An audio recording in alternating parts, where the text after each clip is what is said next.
ne balima bi asigi kunye munye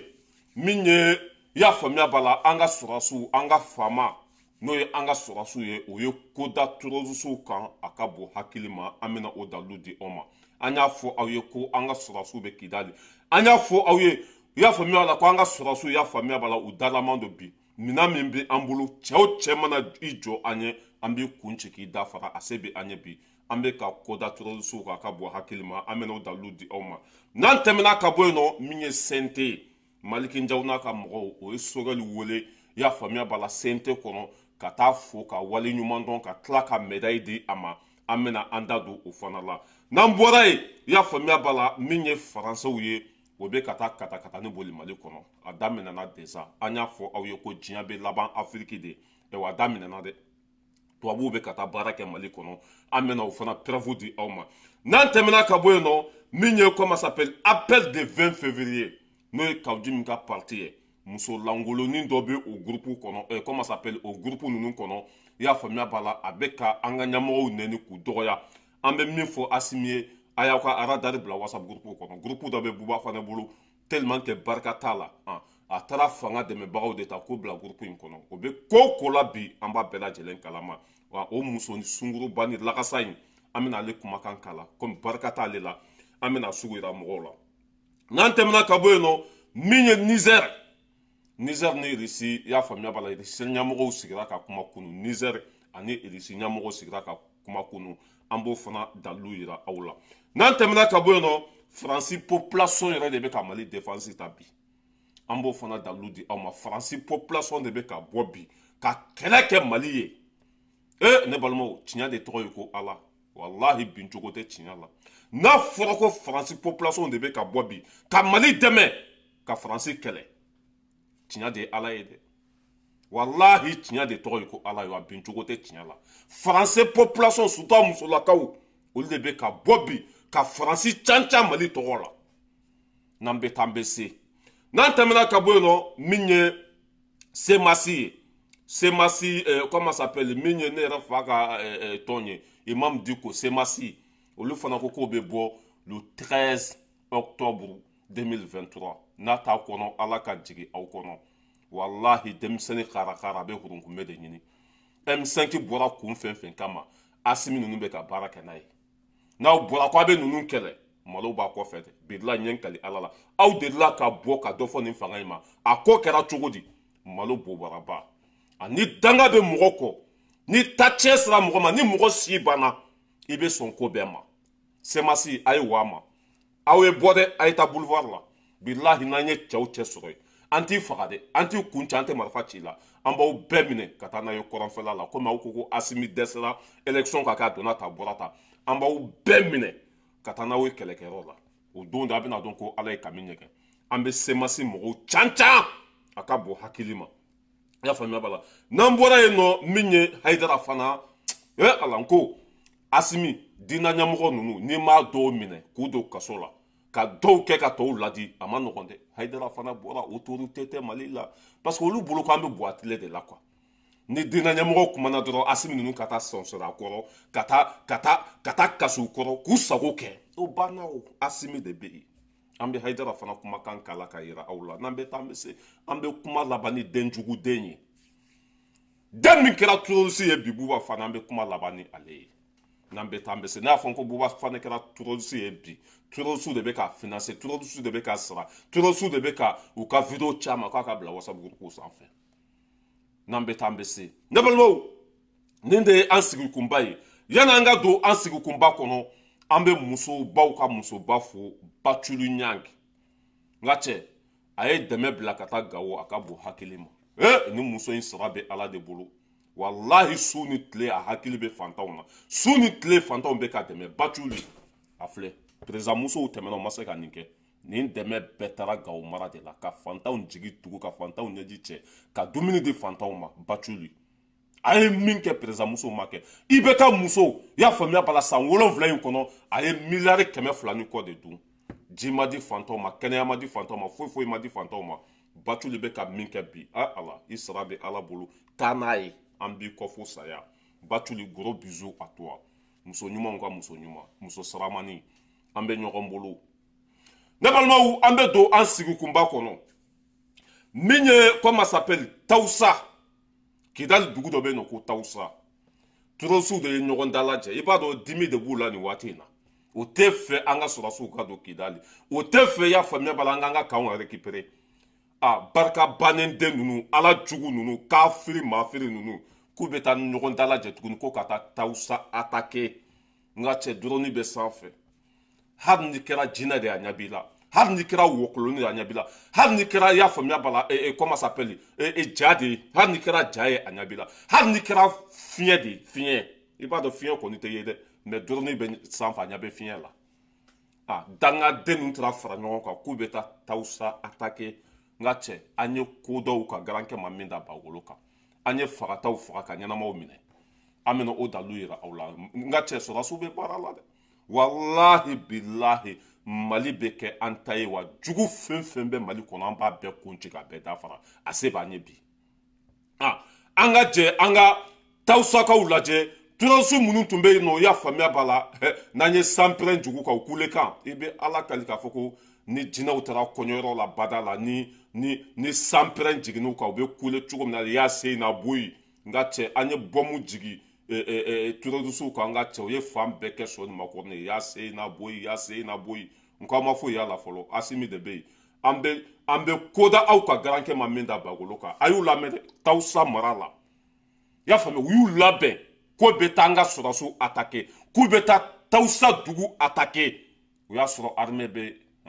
nka cɛ olu pɛrɛnlen don Mali armée bilama ni kunun ta tɛ kelen anw de bɛ ka wuli bi ka jugu ɲini k'u kun ci anw de bɛ ka wuli bi an ka sɔrɔsiw de bɛ ka wuli bi k'an ka kan bɛɛ récupérer k'an ka dugukolo bɛɛ récupérer olu tagatɔ an ka dugukolo récupérer n'o y'i sɔrɔ nka cɛ o b'i kun ci k'i da fara Tawusa mara la a ye turasiw lamɛn dɛ bilahi an ye ko dɔw ka garankɛ ma min da aw lamɛn a y'u lajɛ dɛ لا إله إلا الله kafiri حسن شهوة a y'u lamɛn dɛ الشهوة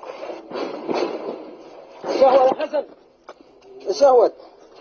a y'u lajɛ dɛ الله أكبر والله i jɔ kɛ الله أكبر i jɔ الله أكبر أشهد أن لا إله إلا الله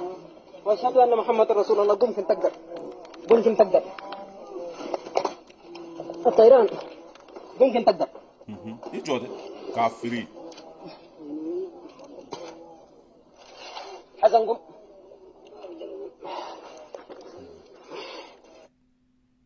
ala ka barika don an ka armée la dɛ wa fɛn fɛn tun bɛ Tawusa mara kɔnɔ an ye fagataw faga ka ɲɛnamaw minɛ ɲɛnama minnu tun bolila ka t'u dogo yɔrɔ dɔ la an taara olu bɛɛ minɛ olu de kulekan filɛ nin ye ni avion ye c'est à dire que ni avion y'a fili o bɛ soniw kɔnɔ o bɛ duguw kɔnɔ o bɛ kule la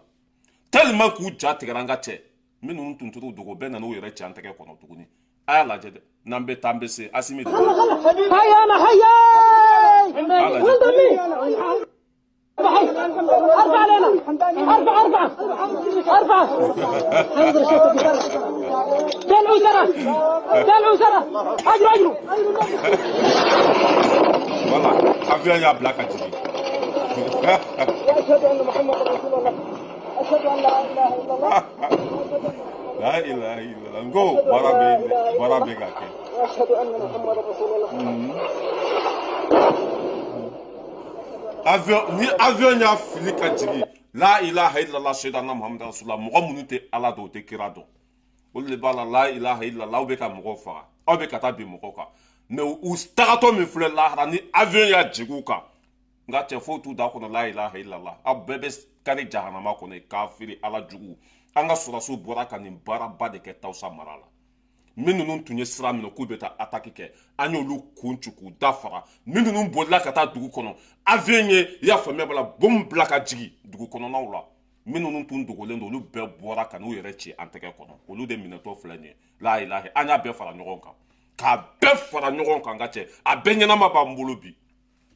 a bɛɛ ɲɛnama b'an bolo wa an ye mɔgɔ min faga Tawusa mara la a tɛ ku TCV kɔnɔ a ka ca ni mɔgɔ bayirika ye aw bɛ ban de diyagoya minɛn min b'an bolo i y'a faamuya b'a la a kelen bɛ se ka turasi c'est à dire hali ni su wulila ka fara turasiw kan a kelen bɛ se k'u bɛɛ faga mina min b'an bolo bi avion minnu b'an bolo bi hali ni su wulila ka fara terroriste kan ni n kali ala la ala min ka bon ka kali ma an b'aw bɛɛ bɔ baara la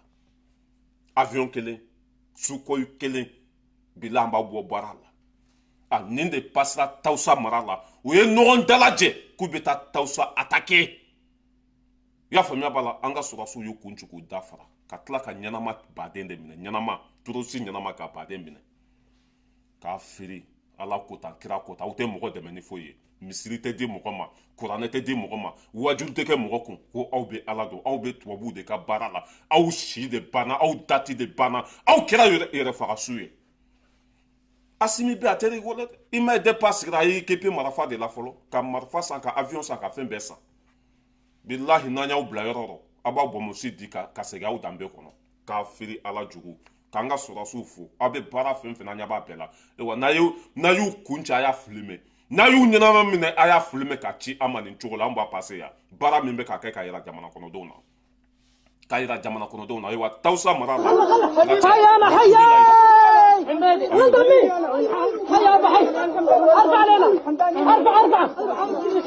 avion b'a jigin sisan a b'a jigin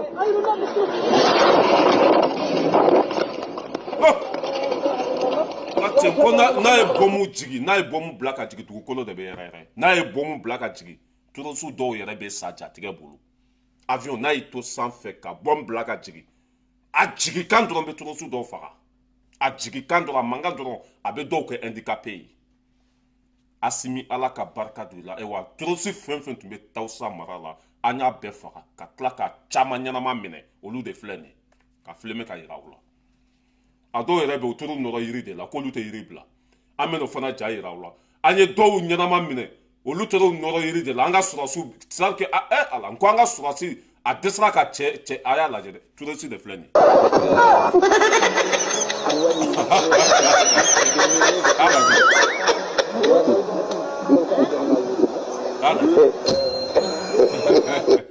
sɔrɔdasikɛ dɛsɛra ka cɛ tɛgɛ bɔ yiri la quoi tellement qu'an y'u bunte minnu ɲɛnama n'an bɛ fɛ k'u minɛ cɛ tiri nɔrɔ yiri de la yiri sɔrɔdasikɛ bɛ fɛ ka sama ka bɔ yiri bolo a dɛsɛra la i t'a kun ci dɔrɔn marifa b'i bolo n'a banna ka yiri bila marifa ci a kunkolo zɛmɛ da yɛlɛ quoi mais k'i ka temps perdu nin na filɛ a bɛ fɛ ka ɲɛnama de minɛ ka taa n'a ye a ma sɔn ka taa yiri minɛ a lajɛ sɔrɔdasikɛ bɛ ka sama bannen don ka yiri bila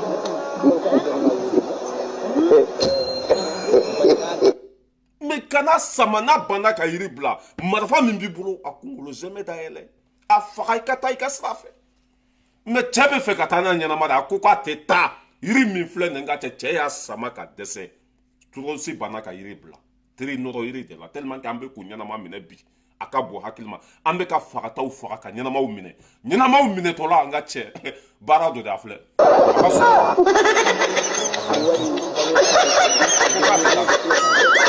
k'a tɛ taa yiri de fila bolo k'a tɛ taa k'a tɛ taa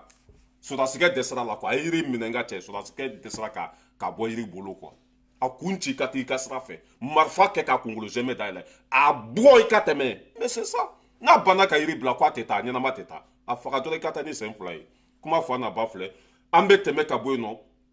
an bɛ na comment s'appelle CNT la CNT mɔgɔw u ye Sogɛli wele k'a fɔ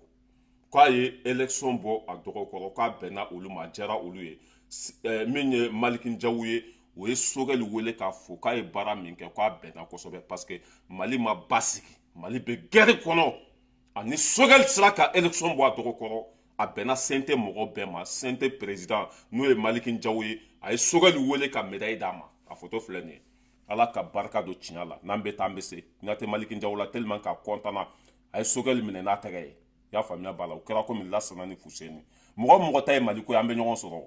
mɔgɔ ta ye Mali ko ye an bɛ ɲɔgɔn sɔrɔ ɲɛfɛ wa tellement que Sogɛli ye élection bɔ a dɔgɔ kɔrɔ o bɛnna Maliki Njawu ninnu ma o ye Sogɛli invité CNT kɔnɔ ka taa tɛgɛrɛ fɔ a kun ka tila ka médaille k'o dulon Sogɛli kan na i y'a faamuya b'a la k'a kɛ sanu bɛrɛnin ye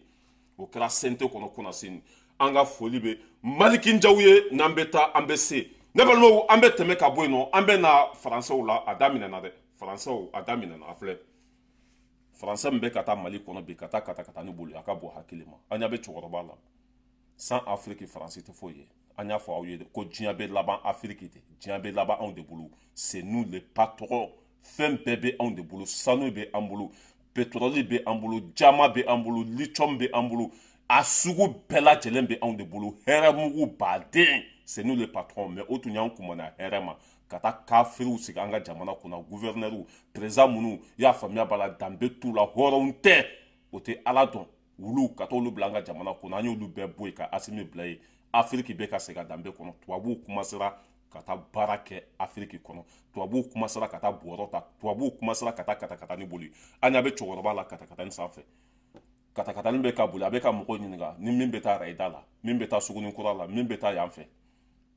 baara daminɛna c'est commencé déjà a filɛ nin preuve filɛ o bɛ ka taa baara k'an bolo an bɛ tɛmɛ ka bɔ yen nɔ min ye comment s'appelle le appel de 20 février k'aw di min ka parti yan'an ka so ma fɔlɔ an ka taa Niger an bɛ taa Niger a lajɛ dɛ nin cɛ in de bɔra ka. Vous voyez ce monsieur? A lajɛ dɛ. Il s'appelle Vincent Crouzet. C'est un ancien officier des services de renseignement français. Il affirme à un plateau télé que la France doit mener des opérations de déstabilisation au Niger après le retrait de leur ambassadeur. Écoutez-le. Il est peut-être temps de changer de posture. Bon, ensuite, c'est vrai que en étant présents, nous pouvions mieux nous protéger des actions des groupes djihadistes. D'un autre côté aussi, peut-être maintenant, notre ambassadeur et notre contingent n'étant plus otages au Niger, en quelque sorte, dans cette position de fort Alamo, nous aurons peut-être plus de latitude pour monter des opérations de déstabilisation, cette fois-ci plus clandestines. Vous voyez, l'ennemi ne se cache plus. Kona manya uluka ambassadeur agressera e Niger kono ko France ka marafata Niger kama ko ka Niger population faga ah cɛ y'a fɔ baara daminɛna dɛ an bɛna Niger ɲɛmɔgɔw ka kumakan kala a y'a fɔ u ye baara daminɛ an bɛna Niger ɲɛmɔgɔw ka kumakan kala a y'u lamɛn dɛ. Vous avez aussi suivi il y a quelques jours une vidéo qui a circulé. Un homme de service d'un pays, la France, dire qu'ils acceptent le principe que leur ambassadeur parte. Leur ambassadeur est parti. Et le deuxième élément sur cet aspect, c'est le départ des troupes françaises, comme vous le savez, qui sont à la base aérienne. Et aujourd'hui,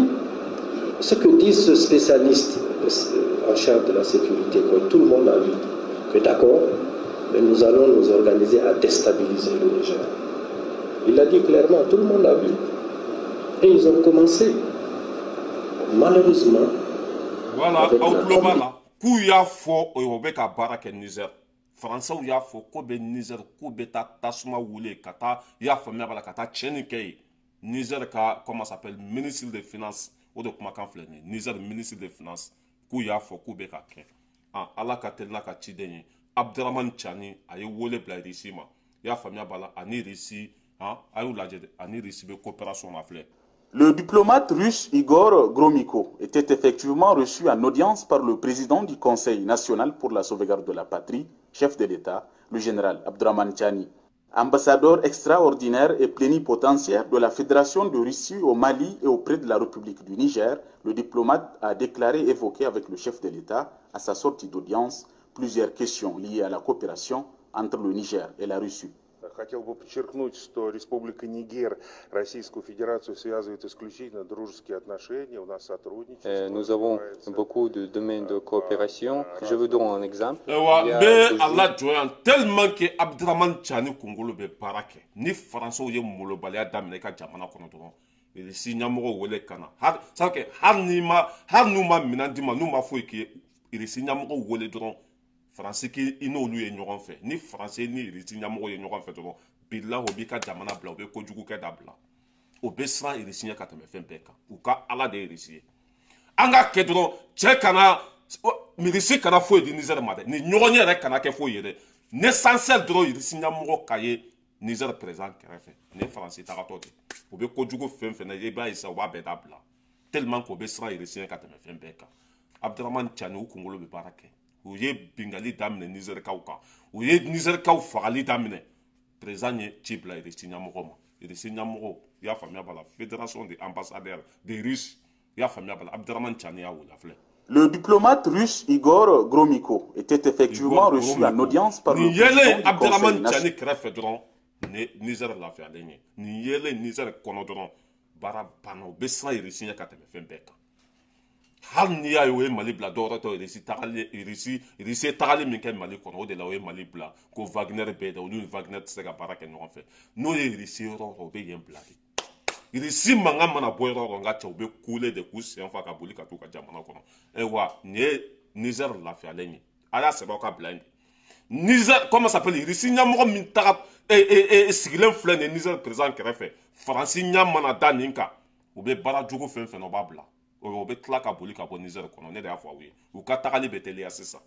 parce que u bɛ siran fɛn fɛn ye diɲɛ kɔnɔ o ye Russie de u bɛna fɔ n'i y'a ye Abdraman Tchani nin wele Wagner de tagatɔ filɛ nin ye Mali kɔnɔ comment s'appelle Niger kɔnɔ Russie sɔrɔdasiw de tagatɔ filɛ nin ye u bɛ ji kɛ bidon na sisan u bɛ yen bila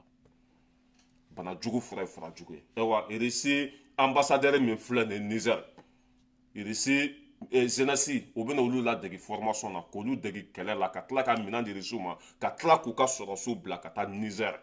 n'o ye français fɛn fɛn sɔrɔ yen nɔ i bɛ ka Niger ɲagami e ba ka wolo bɛ kɛ fu ye ala ka barika dɔ tiɲɛ la n'an bɛ taa fana an bɛ se nin tun ye o yɔrɔ ye an bɛ tɛmɛ ka bɔ yen nɔ an bɛ na comment s'appelle appel de 20 février n'o ye Kawjum ka parti tɔnden dɔw de bɛ Buba Fane ka groupe kɔnɔ n'o bɛ ka Asimi ninnu nɛni ka jamana dɔgɔya tellement k'u barika banna hɛni bɛ ɲini k'u faga dusukasi bɛ ɲini k'u faga parce que olu tun degera gâteau dun de la depuis Asimi nana gâteau tigɛra tɔɔrɔ bɛ ɲini k'u bɛɛ faga dusukasi bɛ ɲini k'u bɛɛ faga an ka sunguruba muso lamɛn sunguruba retraitée an k'a lamɛn a bɛ panpan na Buba Fane ninnu ka WhatsApp groupe kɔnɔ an k'a lamɛn. Donc an ka milite appel du 20 février aw bɛɛ ka salam alaikum belebeleba b'a kɔ bulon la sanfɛ fɔ duguma i n'a sɔrɔ Amérique Gassama ne fa i t'i daji to a nɔ la wa ka n'i daji la tiɲɛ yɛrɛ ni min ye den ye k'o falen don a fa n'a ba sinji la n'o ye den ye o ka bɔ ka ni ɲɔgɔnna fɔ ko Asimi Goyita a bɛ tan a bɛ tan mais an sigilen don k'u makɔnɔ an denw bɛ ka sa kɛlɛkɛyɔrɔ la an balimakɛw bɛ ka sa kɛlɛkɛyɔrɔ an cɛw bɛ ka sa kɛlɛkɛyɔrɔ la an buraw bɛ ka sa kɛlɛkɛyɔrɔ la an ka finitigi sara nin kɛlɛ in na ko mɔgɔ si ma se ka bɔ ka kuma ne an bɛ k'an sigi k'an makɔnɔ nin fanga ta tiɲɛnen fanga halakili ala ka nin fanga danganen bɔ an kunna fanga min kɛlen bɛ ka jɛnɛya développer jamana kɔnɔ fanga min kɛlen bɛ ka suɲɛli développer jamana kɔnɔ fanga min kɛlen bɛ ka binkali développer jamana kɔnɔ ka hadamadenw ta k'u digi wala ngalon kan fanga in ala k'a halaki k'a bin k'a taji woyo fɛ de ala b'a kɛ ni fɛrɛ ala k'a kɛ n'o fɛrɛ fanga in ka bɔ an kunna ni ala sɔnna insha Allahu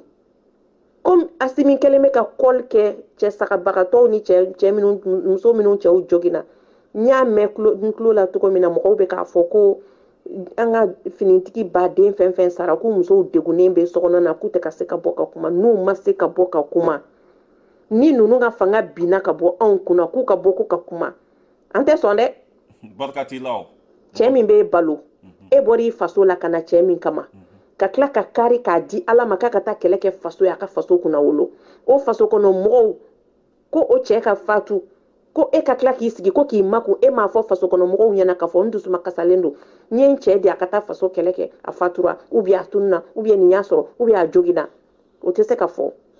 par contre démocratie tile la an tun bɛ bɔ ka yɔrɔw bɛɛ kɛ sɔ ni makɔrɔni patiti patata jɛmɛ ni marabayasaw dɔn fan bɛɛ fɛ o sisan bɛɛ dadelen don donc ça veut dire que a sumalen n'a kalaman bɛɛ ka kan an bolo quoi comme déjà dɔw bɛ k'u supporter dimibagatɔw fana faral'olu kan ko k'u supporter o tuma ala ka don duman di an ma n'u nana don min na k'a fɔ ko dusukasilen don an tɛna sɔn u ka dusukasi kuma fɔli ma dɛ ka d'a kan anw de sɔn jalen don bi anw de ka sɔrɔsiw bɛ ka faga an ka nafolo de donna impôt wari de donna kɛlɛkɛminɛnw na k'an ka mɔgɔw bila ka taa kɛlɛkɛyɔrɔ la ka tila olu ka perdu u ka taa an ka kɛlɛkɛminɛnw ye ka tila ka an ka adamadenw fana ni ka bɔnɛ o la fu la an tɛ se ka diɲɛ ni a ye donc an bɛ kuma bi an bɛ kuma sini a image finman n'a jɛman mana na yɔrɔ yɔrɔ an b'a kolonkolon fu poche kɔnɔ u tulokisɛ kelen den k'a mɛn bɛɛ k'a ye. i na t'a la u bɛɛ kɛra terroriste ye ninnu de bɛ Buba Fane ka groupe kɔnɔ ka terroriste ka image partager tulo t'a la ko n'olu ye terroriste ka image fɛn fɛn sɔrɔ k'u b'a partager an bɛ min fɔ an ka ɲɛmɔgɔw ye nin ye kaw jim ka tɔnden dɔ de ko le appel de 20 février a yɛrɛ da de y'a fɔ de k'a b'o kɔnɔ n'a ye kaw jim comi sisan ni muso in bɛ yɔrɔ min na bi la a b'a fɔ ni muso in bɛ kaw jim ka tɔn de kɔnɔ appel de 20 février kuma fɔlɔ la n'o de k'a b'o tɔnden bɛɛ fɔ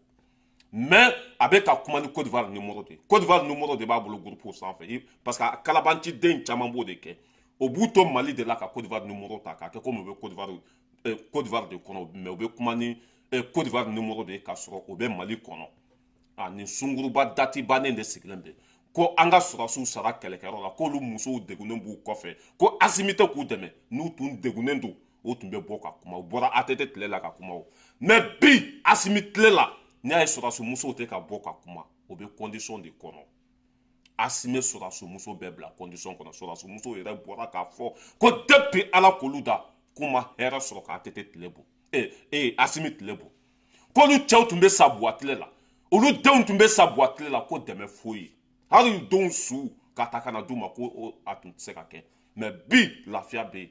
ne ko k'i bɛ taa nkalon tigɛ k'olu ka bɔ k'u ka dusukasi jira ni tɔɔrɔ tun b'u kan o bɛ bɔ ka sɔrɔ e ka kuma tɛ o ni dusukasi tun b'u kan o tun bɛ bɔ ka sɔrɔ e ka kuma tɛ tellement k'u barika banna jama t'u kɔ o bɛ fɛ ka nkalon de tigɛ pour que mɔgɔw ka tugu olu kɔ bɛɛ kunkolo bɛ baara kɛ c'est que bɛɛ bɛ tiɲɛ ni nkalon dɔ ka bɔ ɲɔgɔn na ni tɔɔrɔ tun bɛ sɔrɔsi musow kan walahi a ma se e ka kuma ma u yɛrɛ tun bɛ bɔ k'a fɔ mais e ɲɛ bɛ sɔrɔsi muso jumɛn na kuma na bi hali ni min cɛ banna i y'a faamuya b'a la o b'a di Ala ma parce que sɔrɔsi mana don comment ça s'appelle mɔgɔ mana don sɔrɔsiya la i bɛ don saya ni balo de cɛ minɛnko t'u la bi jiko t'u la bi u ka sara bɛɛ ka ɲi u ka sara bɛɛ ka ɲi bi bɛɛ bɛ se k'o seereya hali laharakaw bɛ se k'o seereya sɔrɔsi bɛɛ ka sara ka ɲi ba a bɛɛ bɛ condition kɔnɔ ani dusukasi bɛ e ka tɔɔrɔ bɛ e ka jama ti ko tɛ se ka mɔgɔ labɔ c'est normal i bɛ nkalon tigɛ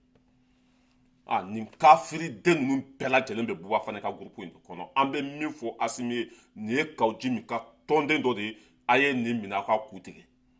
nin ye Kawji min ka tɔnden dɔ ye n'a ye Kawji min minɛ sisan ka kunkolo don bɔrɛ kɔnɔ nin bɛ yɔrɔ o yɔrɔ a b'a fɔ wa nin kafiriden dama ninnu de taara fara ɲɔgɔn kan k'olu bɛ nin fanga in juguya bilahi aw ka misɛn mɔgɔ fɛn fɛn bɛ nin fanga in contre la ni tacɛn ni halaki tɛ e tɛ foyi sɔrɔ parce que aw bɛ nkalon de kan minɛn sanna bɛɛ bɛ se k'o seereya sɔrɔsiw ka sara bi dɔ tɛ ka tigɛ ka bɔ a la sɔrɔsiw ka sara bɛ ka d'u ma a di cogo la ka tila ka dɔ fara sɔrɔsi bɛɛ ka sara kan ne teri sigi ko sɔrɔsi musow ka bɔ ka fara aw kan o bɛ bɔ cogo jumɛn o bɛ hɛrɛ kɔnɔ o bɛ lafiya kɔnɔ u cɛw ka pirimu n'u ka fɛn bɛɛ bɛ ka di olu bɛ bɔ cogo jumɛn nka cɛ n'i donna sɔrɔsiya la saya ni balo b'a la n'i donna sɔrɔsiya la bɛɛ b'a dɔn ko saya ni balo b'a la sɔrɔsi bɛɛ fana bɛ don o kama n bɛ sa walima n bɛ faso kuma bɔ tellement k'u dɛsɛra o bɛ ka nkalon de ta k'a kɛ argument ye nkalon dun tɛ se ka foyi dilan nkalon bɛ tacɛn ni halaki de lase mɔgɔ ma a sunguruba muso wata gana ala jugu kafiri maafiri i y'a faamuya b'a la cɛ t'a bolo den t'a bolo a ma si min a ma nɔnɔ min a ye joli de min a bɛ dangadenw ka groupe kɔnɔ dabarabadenya la ni e falen b'i ba sinji la kuma ni Mali numéro ye an b'a di an ka faamaw ma sisan u bɛ t'i minɛ ni e ye den ye i kunkolo yira i photo yira mais a lagasa bɛɛ dogolen don u ka profil la u photo tɛ yen u ka numéro y'a faamuya b'a la u bɛ taa dugu wɛrɛ numéro de ta k'o bila WhatsApp groupe kɔnɔ ka kuma e ni Ala na carte yanni e ka mɔgɔw labɔ yanni e ka nkalon tigɛ ko mɔgɔw ka bɔ e yɛrɛ tɛ bɔ fɔlɔ e yɛrɛ tɛ bila mɔgɔw ɲɛ fɔlɔ e bɛ da barabadenya min na n'i nana Bamakɔ sisan ka bila mɔgɔw ɲɛ boulevard la a n'a dɔn k'i ye musokisɛ ye mais hali téléphone numéro o masquelen don photo o tɛ profil la Côte d'Ivoire numéro de b'a bolo n'a bɛ ka kuma n'a ye k'a sɔrɔ a bɛ Mali kɔnɔ barika bɛ e la depuis yɔrɔ e sake barika tɛ e la nafa tɛ e la mais n'an ye cɛ o cɛ minɛ WhatsApp groupe n bɛ ka numéro bɛ capture kɛ k'a di CD mɔgɔw ma WhatsApp groupe fɛn fɛn bɛ ka faso buruja bi n'a bɛ ka jugu ka image partager n bɛ ka a numéro bɛ capture kɛ k'a tigi photo n'a fɛn bɛɛ k'a ci CD mɔgɔw ma collectif de soldats k'a ci olu ma u bɛ kodaw ka garantie ma min da b'a bolo kan dangaden sɛfo ninnu an bɛ tɛmɛ ka bɔ yen nɔ an bɛ taa semasi la ne yɛrɛ fa ka tɔn Imam Diko ka tɔn a ye sabali dɛ walahi a ye sabali tɔɔrɔ bɛ an kan bi jamana bɛ gɛrɛ kɔnɔ fan bɛɛ ka kala an bɛɛ concentrelen don bi ko an ka sɔrɔsiw bɛna don Kidali an b'o kɔnɔna na semasi mɔgɔ bɛ communiqué bila ko libe bo le 13 octobre ko ka marché ko Assimi desra ko Assimi ka boyi semasi mo ne re fa ka ton semasi te foi ke nous ma fo imam Diko semasi te foi ke nous masra imam Diko la ne fa wallahi ni te fe ka malo ya famia bala ni te fe male on ka tege ila ni te fe ka ke jugu sawoy semasi ka ni boli abo amade wallahi na bora ni malo ta te foi so aya sebe au ka blay au de la ka bo ka be blani fanga ina akera chogodi ni malo ta ma foi so fanga in kele chogotala ne la fa imam Diko M5 bo wati M5 ka kele damne wati ay kuma fen fo Assimi nunu be ka baraka na be Diko ko wati do siraten sanga tinya fo français Assimi nunu tinya fo français fo ka tla ka français gain ko bla kenema o kera wol mama ke o kera o dalu be bolo Diko ko anga wari trado blende au carton abora Diko de follow da ko ne refa ale follow de afo ko blende au carton ko war dira bubu maka kata blende sa ko tra do carton de la sous-facturation ko wati mna fa una mba be kasa bi Assimi de be wari be ka do blende nyana mala blende munu be ka sambi nega re to ubusu ka barala a koko zonga mina kudo kasola ni bebe ka ke ni malikodo anga nunu de mangata me naw ko ka be boko ka ni fanga nkele wallahi malo ba ko fede wallahi nyen kali ala min ka bonga kalima naw bora wallahi ambe kodaw ka garanke maminda ba goloka naw bora na ye chesro billah ambe mine ka tini ye kele kerola ambe mine ka tani forono ka teni duila ka marafa de to kono emi be se ka nyana boy c'est ça le Mali côté ou de gâteau dunde la gâteau de tumbe tla jamana na folo be do dron ya famia bala abe tla dina nyamoro ani présent ni o do ni nyoronche bi Assimi be o minte ka ke o demi de be suno beba donc ko bikaf sa ni kunu jamana kuntru atseka jotle fla jamana mi tunte sam bi woro ni saba o tseka jotle fla Diko ko marfa ka sa marfa sana Diko ko blende ka sa blende sana ako avion ka sa avion sana ako zon ka mine zon minena ako francis ka gen francis gena bi au be bo katami dem sene khara be hurun ko mede nyinde ne fa ante fanga doya maka sima yan fade mais sema si te foi que politicien te foi que no masara era o te foi que no ma fo boni fore ye ba kalama ni ma kumu fe ko to sokono no bora fe mi mana o so yera de ala nyinde billahi nu bora beke ka to ladi nu bora o beke ka to ladi ni be kumu fe ko ni boli mboma kumu fe ni ma kumu fe nu bora malo be so akola de nu bora billahi nyen kali ala la ko beke malo yi fanga min be bi kala chokota ladi malen dembe ba fe malen dembe ba ko u ko ka di malen dembe parce que ka da kunju menka o be ka façon sega dambe kono mko haka min be Assimi ko nyademi do kono demite u ba ko munde la bi a jora abeka faso deme na ko ka be bo o la ko ka bla Assimi na ve per malo ba ko fede au de la ka boya akara chuko da akara malo yi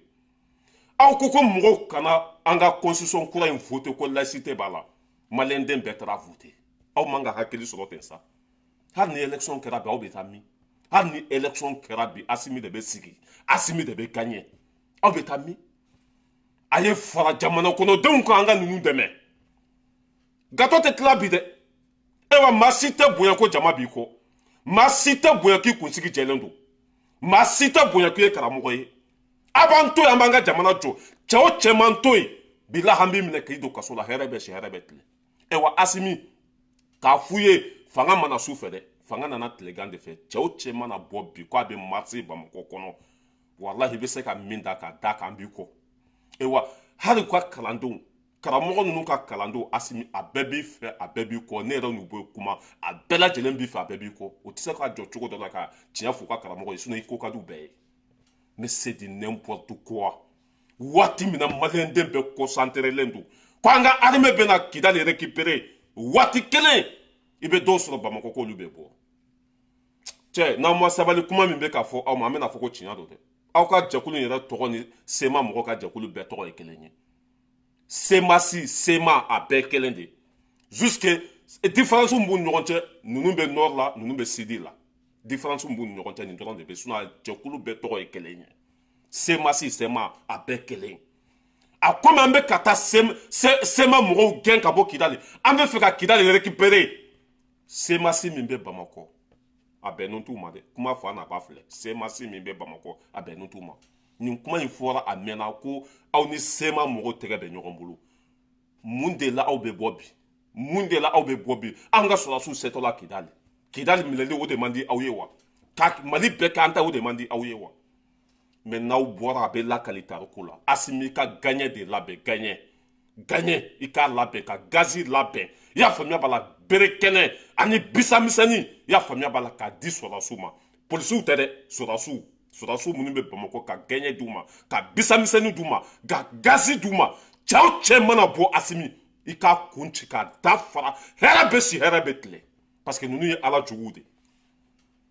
ninnu tɛ ala dɔn u tɛ kira dɔn jamana ko tɛ ni jamana ko don hɔrɔnden bɛɛ bɛ nin fanga in kɔ bi baara fana bɛ ka kɛ jamana min tun tɛ san 73 o ko bɛɛ tɛ se ka dilan tile kelen turasi bɛ se ka dimi dɔn na bi yan kunu ogosago tun bɛ jeni munduru tun bɛ jeni turasiw tun bɛ san 1 walima kalo joli kɛ o dugu la ka dugu jeni ka tila ka to yen bi o si t'a la n'u y'an ka kan minɛ an b'u kun ci k'u dafara n'u y'an ka mɔgɔ kelen bana an b'u faga an nisɔndiyalen don ko mali bɛɛ bɛna kɛ an ta ye aw bɛna fitinɛ kolokolo an senkɔrɔ aw bɛna an kungo gɛlɛya n'aw tɛ juguya ye jɔn ye aw ni jugu ninnu mɔgɔ b'a la bi k'olu bɛ marise kɛ bi n ye n kali ala la hali y'a da a gali ka fisa n'u ye mɔgɔ b'a la bi k'olu bɛ marise kɛ bamakɔ kɔnɔ bilahi hali amadu gufa ka fisa n'u ye Asimi cɛw cɛ mana bɔ u ka jɛkulu ɲɛmɔgɔ a minɛ k'a don kaso la jɛkulu fɛn fɛn mana bɔ bi u ka jɛkulu président u ka jɛkulu denfa a minɛ k'a don kaso la hɛrɛ bɛ si hɛrɛ bɛ tile mais c'est du n'importe quoi merde wayi waati min na an nisɔndiyalen an sewalen an ka sɔrɔsiw donna kidali mali territoire bɛɛ bɛna k'an ta ye mɔgɔ dɔw de bɛ sɔrɔ bamakɔ k'olu bɛna fitinɛ kolokolo an dala ye Asimi dun y'a fɔ ni mankan bɛ bamakɔ a b'an ka sɔrɔsiw ka baara gɛlɛya ni mankan bɛ bamakɔ an ka sɔrɔsiw hakili bɛɛ bɛ jɔ bamakɔ de la nin ye mɔgɔ bɔ waati ye sisan nin ye mɔgɔ kan ka marisi kɛ sisan ne y'a fɔ yan k'u ni politisiyɛnw tɛgɛ bɛ ɲɔgɔn bolo a mɛnna ne y'a fɔ yan k'u ni politisiyɛnw tɛgɛ bɛ ɲɔgɔn bolo yanni an ka se u ni politisiyɛnw ka ja ma an ka cɛkɔrɔba lamɛn a bɛna min fɔ Asimi ko la a ye cɛ lamɛn. Sini boy ne ye sɔrɔsini boy sa ni ne ma yɛrɛ fɔ ala kana foyi dan ye ala kana dɔrɔmɛ kelen ɲɛ diɲɛ yɔrɔ a bɛ n jahanama cɛ fɛn bɛɛ ni kɔ tɛ sɔrɔsini bɛrɛ boy bi ne ye boy k'a fɔ k'e bɛ élection kɛ sɛgɛ sɔrɔsini boy kɛ mɔgɔ kɛ ni ma yɛrɛ fɔ ala kana dɔrɔmɛ ɲɛ ye a bɛ n jahanama cɛ walahi ne ma ko tɛ ɲɛ sɔrɔ foyi la bilen o bɛɛ sa dɔ bɛ n ka jamana dilan dɔ bɛ ka tiɲɛ e na tɛ ye politique mɔgɔ dɔ bɛ ninnu na bɛɛ kɛ dusu bɔlen ayi sa nin ma ɲi sa kana mɔgɔ da yɔrɔ bɔ sa walahi ala a bila ti dɔw kan o bɛ se ka kɛ cogo di a bɛ ni ala ka tɛ ni sɔrɔsini bɔra sa ne ma yɛ fɔ ala kana foyi la. Bon e ni ala na kira tɛ nin cɛkɔrɔba in Asimi bɛ mun de di nin ma foyi u ɲɛ b'a la baara de bɛ ka kɛ mali bɛ ka segin a danbe kɔnɔ ko ni cɛw cɛ ko i bɛ nin sɔrɔsiw ninnu bɔ yen k'ale b'a yɛrɛ faga e masa mais diinɛ ɲɛmɔgɔ ninnu de la i y'a faamuya b'a la wari ka don bɔrɔ kɔnɔ ka taa d'u ma n'olu ko min président k'a kɛ ka président manipuler Asimi ma sɔn o de ma o de juguya bɛ yen n ye n kale ala la i bɛ na ni kuranɛ n bɛ n tɛgɛ d'a kan mali ko tɛ. Ewa Imam Diko ni ninnu bɔra kɛ e to yen e ma kuma e ma ninnu bali ka bɔ walahi ne n'i ka fa ye a bɛ ban yan pewu i tɛ kɛ ne fa ye tuguni hali n t'a fɔ i ma ko papa n t'a fɔ i ma ko papa fo ka diɲɛ dugukolo meleke Imam Diko kelen Imam Diko fila ni semasi mɔgɔw bɔra k'i to mali kɔnɔ n ye n kale ala la ni n y'a fɔ i ma ko papa tuguni ala kana hɛrɛ kɛ n ye parce que ni kumanu fɛ so o b'a dabila. Wa bɛ ka c'est o bɛ ka foronto dun ni e c'est o bɛ ka foronto dun ni e de da ye i y'a faamuya b'a la o bɛ fɛ ka mais a tɛ marche o ça marche pas u wele ko fɛn fɛn bɛ fɛ ka bɔ i y'a faamuya u kana bɔ n'u bɔra a fɔ k'u ma bɔ e tɔgɔ la i t'a kalama parce que i ka sanu nin ko sugu ninnu ma bilahi i ka bɔ nin ne b'a dɔn sabu que nin tɛ e ka hakilina ye mais mɔgɔ politicien dɔw de taara semasi sigi politicien dɔw de bɛ semasi in kɔnɔ. U bɛ fɛ ka i y'a faamuya k'i tɔgɔ tiɲɛ k'i nɛgɛ bɔ mɔgɔw la bɔ i ka kuma fɛ k'u kana bɔ n'u bɔra n ye n kale ala la malo b'a kɔfɛ ta tiɲɛ b'a kɔfɛ bilahi a bɛ lakali tariku la mɔgɔ bɛ mali fɛ bi e kan ka marché ko kuma fɔ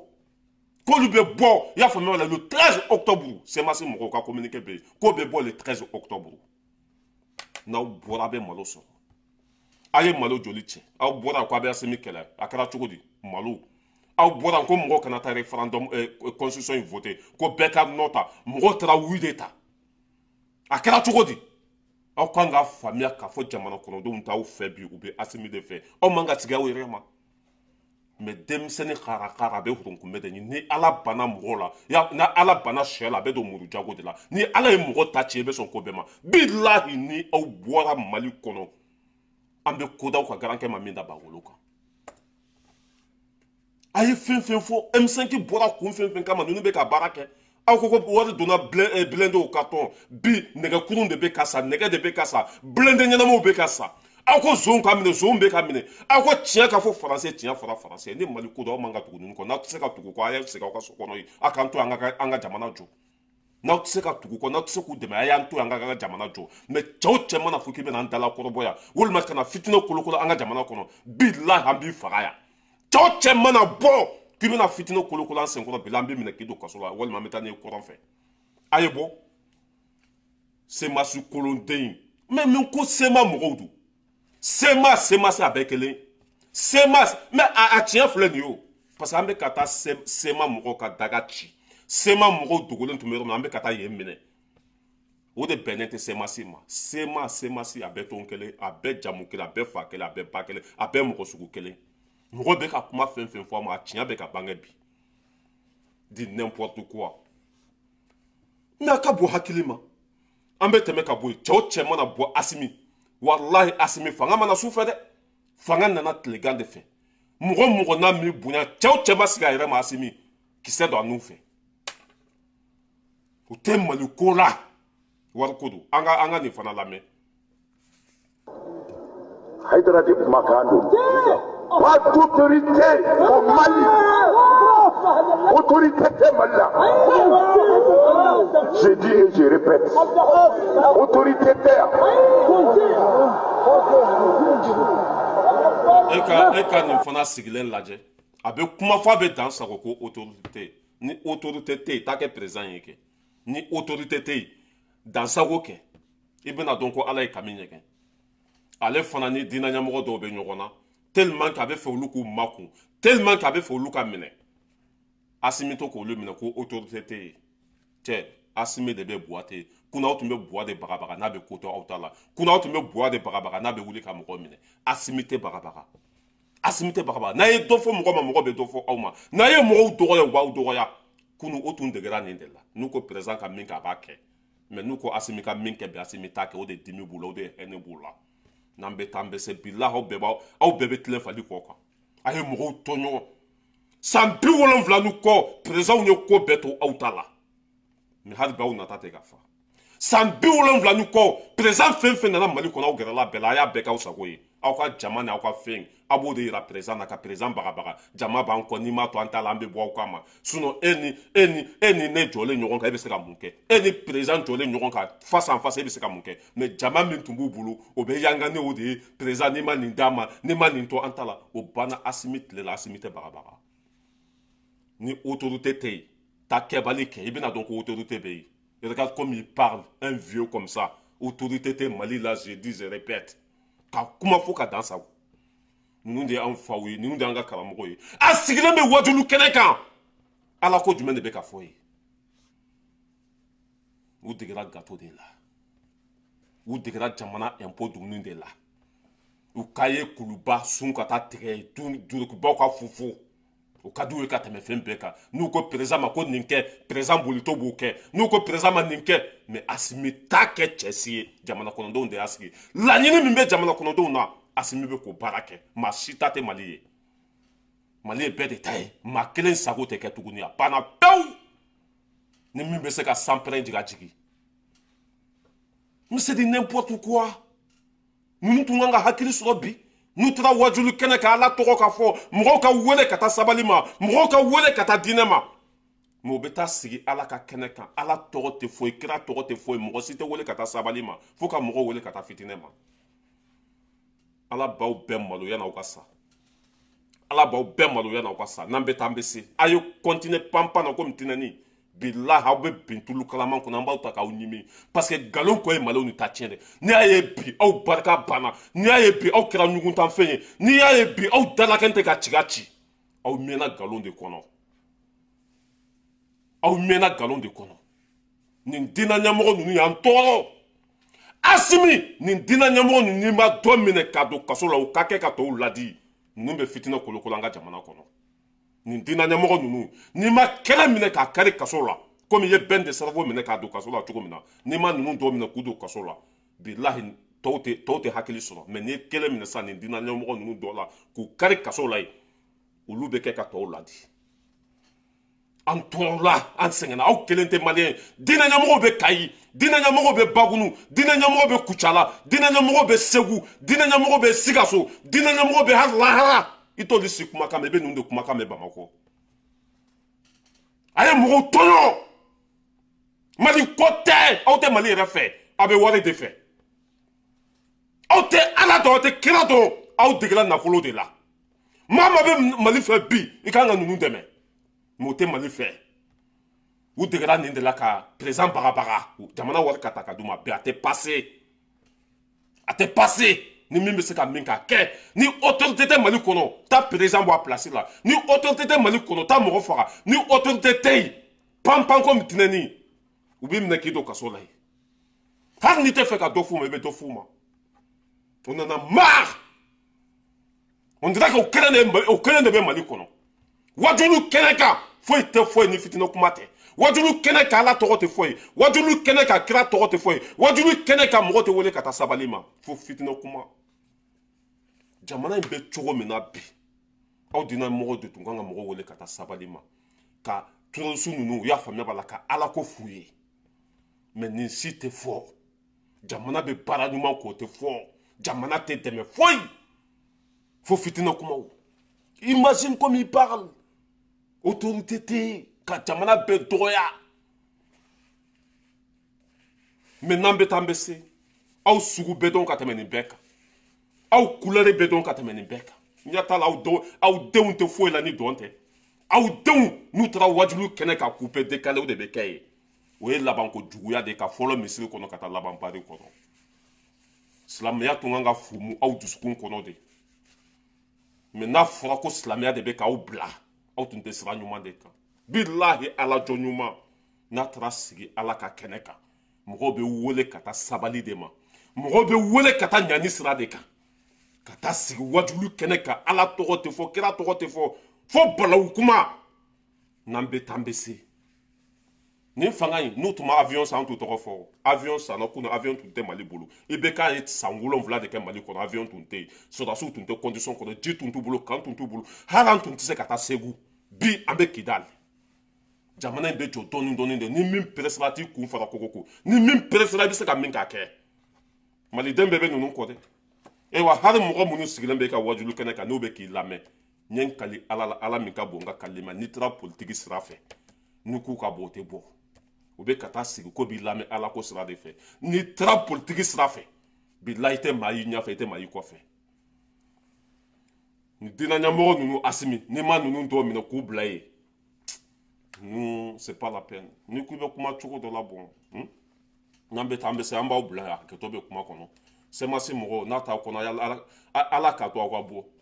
n'aw bɔra a bɛna dɔn ko Ala ye ka min ɲɛgɛn merci beaucoup.